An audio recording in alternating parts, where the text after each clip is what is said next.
Hey, everybody. Thank you for tuning in to this week's devotion post.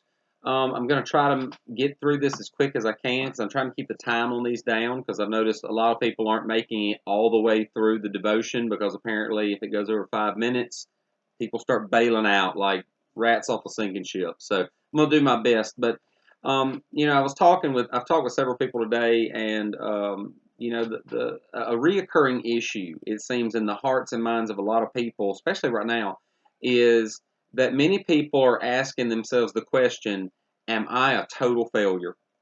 And I think we ask this question the most when we have time to think about how things haven't turned out the way that we think they should. And I think that the opportunity to ponder this and to fall into deeper and deeper despair over the possibility that we might be failures or over the fact that we feel like failures only compounds when you're in a situation like we're in, under the quarantine rules or under the shelter-in-place mandates and things like that. Um, a lot of people I think sit and they have time because they can't go do other things with some of the time that they normally would use to pursue hobbies or social outings and things like that. They sit and they think, my kids haven't turned out the way I think they should, or my finances aren't the way they think they should be, or I'm not as successful in my career as I thought I'd be at this point in life, or my ministry doesn't look the way it ought to look, or whatever it is. Um, so I just wanted to kind of speak to that for just a minute because I think the Bible has a lot to say about that. Now, as we address this quickly, we need to kind of set some parameters for our discussion. When I say that we feel like a total failure, there is a sense in which that is a correct assessment. Now, just stick with me for a second. Don't bail on me yet. Um, we just need to understand on the front end that we are all created in God's image, and we are all ultimately judged not by man's judgment, but by God's judgment. And Paul says in 1 Corinthians 4:4, talking about even judging himself, he says, "For I'm not aware of anything against myself, but I'm not thereby acquitted. For it is the Lord who judges me." So Paul says, I don't know of anything against me. I don't know of any sin that's in my life, anything lingering, anything that's currently displeasing the Lord, but that doesn't mean that it's not there. It just means I can't see it. God judges my heart. And God sees things that we don't see, and He looks at things in a way that we don't naturally look at it. So, in the most basic sense, according to God's law, we are all, of course, complete failures. Romans 3:23 says, "For all have sinned and fall short of the glory of God." And having said that, James also says in chapter 2, "For whoever keeps the whole law but fails in one point has become guilty of all of it." So if we take those two verses and put them together, all have sinned. And if you've sinned at all, even in one little part of the law, you're guilty of the entire law. So we see that without the grace of God and without the imputed righteousness of Christ, under the law of God, we're all utter failures. We are all complete failures. Now, having said that, I want to speak specifically to those Christians who struggle with a debilitating sense of failure. You're not a failure anymore the way that we just talked about. You're born again. You're under the grace of God. The wrath of God is past for you. It was already completely doled out on the cross, on Christ, in your place. So within that context, the context of a born again child of God, you still just feel like a loser. And the first thing that I want to say to you is that you're not alone. I think everyone who is not just completely arrogant about their performance in the faith has probably walked through those dark times and feelings of despair to some degree. And secondly, and I want to say this in a way that I hope won't be misunderstood, so please stick with me. The fact that you feel the way that you feel, the fact that you feel like a failure here as a child of God, under grace, but you still feel as a failure, that shows just how much of a failure you are in one sense, but also it leads us to the reasons that you're not a failure at all. So please hear me out on this. When I say that you're feeling like a failure shows how much of a failure you are, I want to use the prophet Elijah from the Old Testament as an example. If you read 1 Kings 19, you'll see that Elijah had just went toe to toe with the 450 prophets of Baal. He had challenged them as just one man standing alone on a mountaintop against hundreds of his enemies and in the eyes of the entire nation looking on. And he prayed, and God sent down fire from heaven to burn his sacrifice. Then you probably know the story. He killed the 450 prophets of Baal, the false prophets. He then prayed that God would end the drought that had plagued the nation for over 3 solid years, and that prayer was answered. And as God sends literally a flood in answer to his prayer, Elijah girds up his loins and he outruns King Ahab's chariot, pulled by a team of horses, by the way, while he runs on foot. That's a pretty impressive day. I think we could all safely say that Elijah was a successful prophet here. But then we see in the beginning of chapter 19, right after all that Jezebel threatened to kill him, and he fled to the wilderness and he lay down under a broom tree. And we read in verse 4 that he prays, "It is enough now, O Lord, take away my life, for I am no better than my fathers." Elijah felt like a failure here. And we read on, we get a more of a clue there of why he felt that way. We read on in verses 9 through 10. And behold, the word of the Lord came to him, and he said to him, now God's going to say to Elijah probably what all of us would say to Elijah from our perspective, being able to look back and see the whole story here. He says, "What are you doing here, Elijah?" You know, Elijah had just done all these things. He'd just been prophet of God, outstandingly a wonderful prophet of God from our perspective, in front of the entire nation. And a woman threatens him, and he runs to the wilderness, and he just hides out and he just lays down and just wants to die because he feels like such a failure. And God says, "What are you doing here?" And Elijah said in verse 10, "I have been very jealous for the Lord, the God of hosts, for the people of Israel have forsaken your covenant, thrown down your altars, and killed your prophets with the sword, and I, even I only, am left, and they seek my life to take it away." You see, he felt like he hadn't been effective. From his perspective, the whole nation hadn't just turned to worship God, and they were just allowing Jezebel to breathe these threats toward him. So in his mind, his ministry was a failure because obviously the entire nation wasn't standing up for the name of the Lord the way he thought that his ministry would bring them to do. And he felt depressed over his current situation. Not only did he look like a failure, but now, the queen wanted to kill him.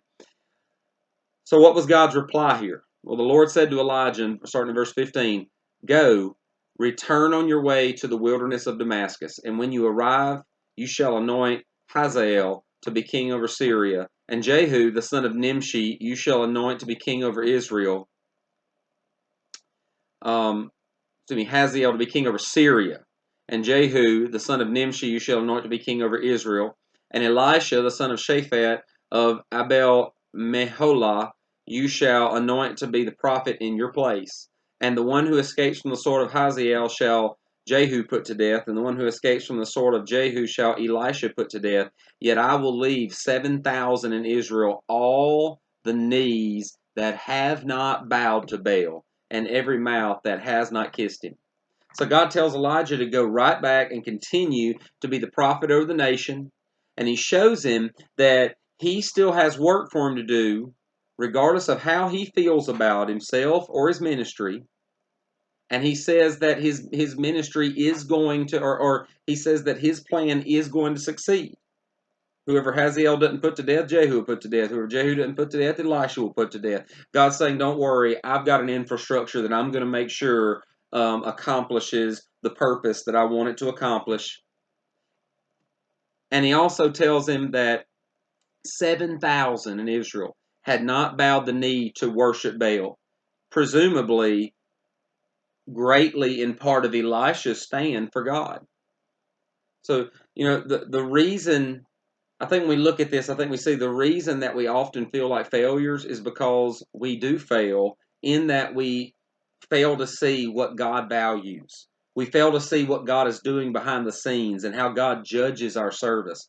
Elijah felt like a failure because he failed to see his service from God's perspective, and you and I are prone to do the same thing.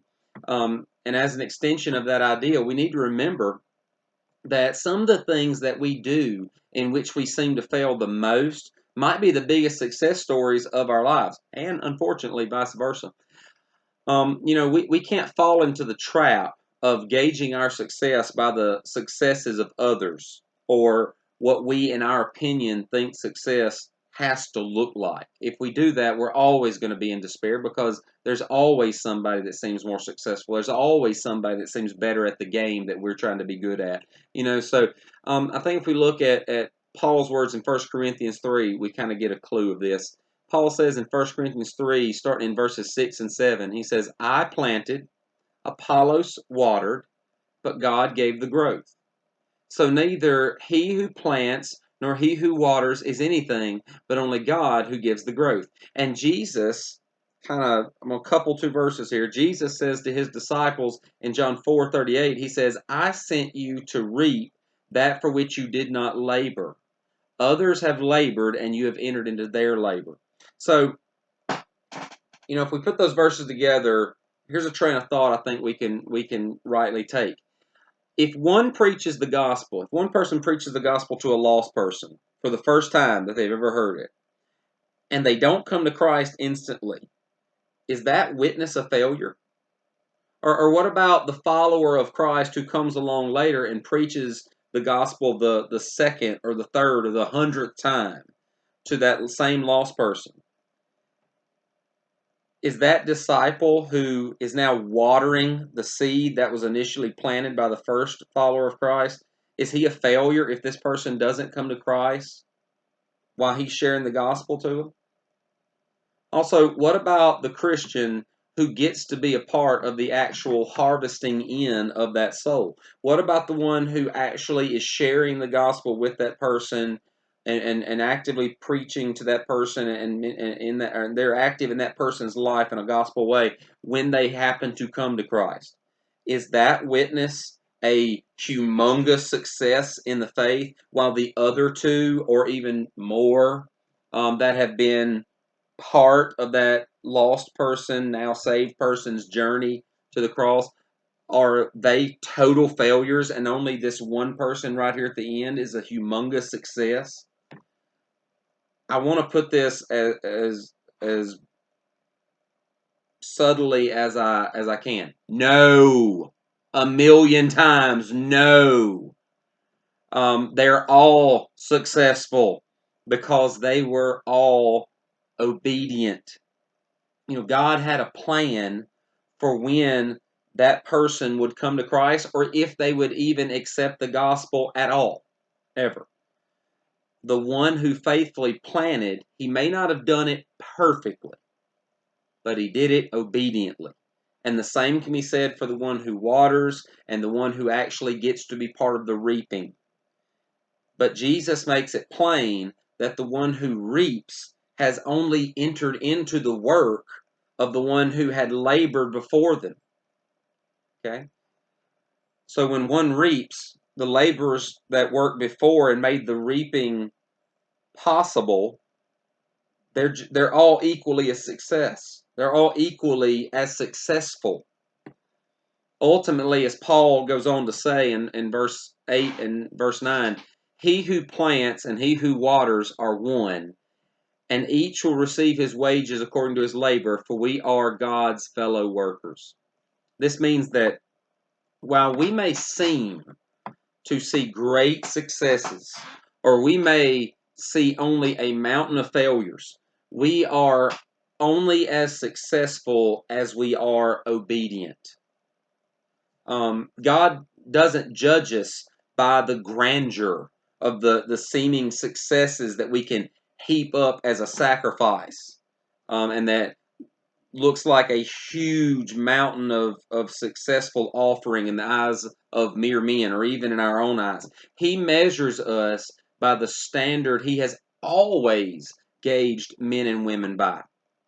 And we see what that is in 1 Samuel 15. And Samuel said, "Has the Lord as great delight in burnt offerings and sacrifices as in obeying the voice of the Lord? Behold, to obey is better than sacrifice, and to listen is better than the fat of rams." So I just want to encourage you, don't let your own scale or anyone else's scale for success plunge you into despair. Proverbs tells us that an unjust weight and balance is an abomination to the Lord, and we can all construct an unjust weight and balance. We put our own scale to work, and it's never going to measure out the way God would measure things out. Study the Bible and try to discern what is pleasing to the Lord, according to Ephesians 5. And then do what is pleasing to the Lord, as far as you know, with all your heart. And please remember that on the day of judgment, many whom everyone judged to be failures in this life will be regarded higher than all the others in the world. Hebrews 11 tells us of these people. Starting in verse 35, it says, "Some were tortured, refusing to accept release, so that they might rise again to a better life. Others suffered mocking and flogging and even chains and imprisonment. They were stoned, they were sawn in two, they were killed with the sword. They went about in sheepskins and goats. They went about in skins of sheep and goats, destitute, afflicted, mistreated." I'll skip the first part of verse 38. "Wandering about in deserts and mountains and in dens and in caves of the earth." Those guys sound like losers. They sounded poor. They sounded like their life came to a horrible end. They sounded like nobody really liked them. The governments were against them. They sounded like outcasts of society. They seem very unsuccessful by our world standard. But the part that I skipped over makes all the difference. See, these look like utter failures to the world, but according to verse 38, because they valued obedience to God above all else, it says that these of whom the world was not worthy. So if you feel like a failure today, if you feel like a failure in your family, if you feel like a failure where your kids are concerned, you feel like a failure financially or in your ministry or in your career or in whatever way, I just want to challenge you today to try to look at your life as much as you possibly can through God's perspective and ask yourself the question, am I striving to be obedient? I didn't say, are you perfect? I didn't say, are your motivations always completely 100% pure? They may not. They're probably mixed at best. But are you striving to be obedient to your Lord? And are you striving more now than you were a year ago or 10 years ago to be obedient to your Lord? If you can say that, yes, that's true of your life, then there's no reason for you to think that you're a failure. As a born-again child of God, under the grace of God, you are striving to be all that God has called you to be, an obedient child of God, an obedient servant, and that's how He judges us. So I just want to encourage you to not gauge yourself with a broken scale. Don't gauge yourself by the world standards or even sometimes by your own standards. Don't let your own wicked heart deceive you. Look at God's standard, strive for obedience, and know that if you do that, then at the end of the day, the God of heaven calls you a success. I love you, and I hope this is encouraging to you. Feel free to share this channel or this post, and I will see you next week, if not before. I love you. God bless. Bye-bye.